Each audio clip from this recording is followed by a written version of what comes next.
Friends, ఇవాళ మా మేనల్లుడితో good morning, happy Sunday. అందరూ ఎలా ఉన్నారు? ఇదిగో నేనైతే మా వాడి కోసం ఉగ్గన్నం చేస్తున్నాను. ఈ అన్నం కొంచెం వేడి చల్లారిన తర్వాత తినిపిద్దామని చెప్పేసి.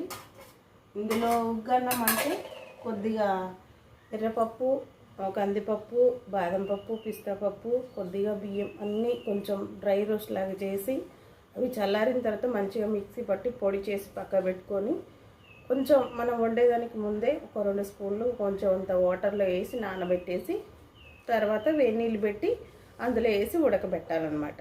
లైట్గా కొద్దిగా నెయ్యి వేసి పిల్లలకు తినిపిస్తే చాలా బలం అన్నమాట. ఆరోగ్యంగా ఉంటారు. మంచిది. మనం బయట కొనుక్కొచ్చుకునేదానికన్నా ఇంట్లో ప్రిపేర్ చేసుకొని పెట్టుకునేది చాలా మంచిది.